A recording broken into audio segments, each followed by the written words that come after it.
Boa tarde e bem-vindos uma vez mais ao Check-in Tourism, o podcast e o vodcast da Escola de Hotelaria e Turismo do Porto. Hoje é com o enorme gosto tenho aqui comigo a minha colega Rita Soares, que é a nossa antiga aluna da HTP e também atualmente nossa formadora. Olá Rita. Olá Zé, boa tarde. Muito obrigado pela tua disponibilidade para vires dar a tua entrevista aqui ao nosso podcast. Portanto, olha, obrigadinho. Como habitualmente, eu começo por perguntar sempre se tu te recordas, enquanto aluna, assim, de algum momento engraçado durante a tua passagem aqui na HTP. Sim, são alguns, mas aquele que está mais aqui vivo na memória é de uma formação que nós tivemos de primeiros socorros, em que nós tínhamos que fazer as compressões no peito e fazer a respiração boca a boca, mas foi um pouco difícil e na altura todas as minhas colegas, digamos assim, eram muito fáceis de despoltar o riso. E aconteceu que grande parte de nós não conseguimos fazer as compressões do peito porque o boneco que nos foi trazido era muito duro a nível de compressões aqui no peito. Okay. E por mais que tentássemos, não deu de todo. E lá está, bastou apenas uma colega minha, na altura a Simi, que ela tem uma facilidade enorme de se começar a rir.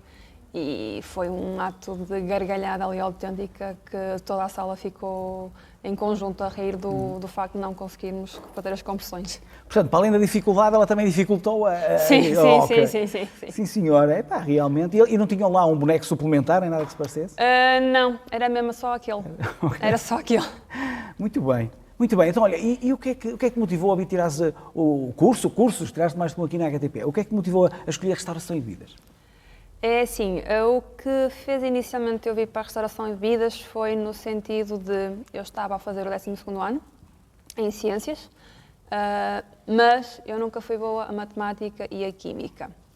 Contudo, matemática eu não consegui finalizar e depois então passei um ano só a fazer o 12º ano, especificamente para matemática, mas mesmo assim não consegui.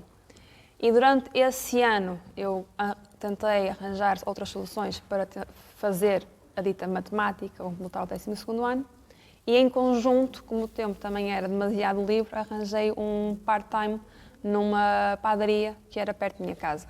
E foi aí ganhando o gosto, por assim dizer, okay, da área, do contacto com o cliente, fazer os pedidos, leva isto, traz aquilo. E então, na procura, lá está, de algo que me ajudasse a completar o 12º ano, surgiu aqui a escola que na altura tinham a possibilidade de fazer o on the job, o nível 4, em que era necessário ter só o 11º ano, coisa que eu já tinha, e que dava depois então a conclusão e ficava com o secundário completo. Okay. E pronto, foi basicamente a partir daí, fiz o nível 4 em restauração e bebidas. Achei que ainda precisava de mais alguma coisa e então resolvi inscrever-me no nível 5 em gestão de restauração e bebidas. Muito bem. Então, entretanto, tu formaste, tornaste profissional, entretanto também és nossa formadora, não é? E eu perguntava-te neste, como é que eu devo explicar, em duas realidades paralelas, não é? Em termos profissionais, qual foi o momento mais desafiante para ti? Desafiante foi no início, no sentido de conseguir estabelecer a diferença entre formador e aluno. Porque na altura em que eu comecei, parte dos alunos que eu apanhei como formadora eram meus colegas. Okay. Porque eu entrei em setembro e na altura ainda havia a possibilidade de haver um ano letivo a começar, digamos assim, em março. E então, esses meus colegas, eu entrei em 2017, os meus colegas de março entram em 2018, ou seja, eu terminando em 2019 e começando em 2019 como formadora, ali aquele primeiro semestre foi muito complicado ter a diferenciação de, ok, a Rita deixou de ser aluna, passou a ser formadora. Temos de ter aqui este respeito. Então foi difícil realmente criar aqui esta barreira para conseguir depois futuramente continuar como formadora. Muito bem. E em termos de evolução de carreira, de projetos, o que é que tens aí na calha? O que é que andas a preparar? É assim, Desde que estou aqui na escola, para além daqui, faço alguns trabalhos extras ao fim de semana, dentro da área da restauração, do catering em si. Há cerca de um ano, mais ou menos, estou a tentar com uma amiga minha criar aqui algo que, na área do catering, para ver onde é que isto vai dar. Portanto, para já está a ir num bom caminho. Em termos de trabalho, estamos a ter uma boa quantia, que eu até já digo, se calhar é melhor abrandar aqui um bocadinho para medirmos tudo aquilo que temos e as possibilidades que nós temos, para depois então conseguirmos aumentar aqui a nossa área de potenciais clientes para termos caminho para andar. Muito bem. Portanto, solidez logo no início. Muito bem. Tentamos. Ok. E daqui a 10 anos, o que é que tu gostavas de estar a fazer? Estas duas realidades paralelas ou algo diferente? Sim, é algo que eu ainda me vejo a fazer daqui a 10 anos, porque por acaso na altura em que fui chamada ou me fizeram a proposta para ficar aqui a dar aulas, não era algo que eu tinha em mente de todo. Mas lá está, ok, vou experimentar. E desta experiência estou a gostar. Claro, há sempre as suas dificuldades ao longo do caminho, mas tem sido uma experiência que tenho gostado bastante e que futuramente me vejo a fazer. E lá está. Depois, fora aqui também, espero que o nosso projeto esteja a crescer e que nos dê essa possibilidade de, daqui a 10 anos, ainda estar com esse projeto e que ele esteja maior do que aquilo que está agora. Muito bem. E perante a tua experiência preparação e formação, antevês algum tipo de evolução nos próximos 10 anos, também em termos tecnológicos, em termos daquilo que é o serviço a nível de restauração e bebidas? Sim, acredito que em termos tecnológicos já esteja com um grande avanço a nível da restauração.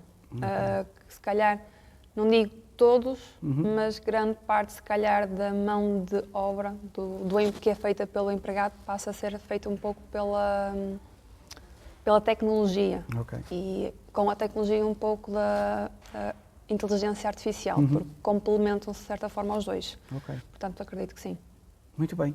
E para terminar, eu pergunto que tipo de características é que tu achas que fazem, que tornam uma pessoa um bom candidato para o curso de Gestão de Restauração e Bebidas aqui na escola e também para uma carreira neste mesmo setor?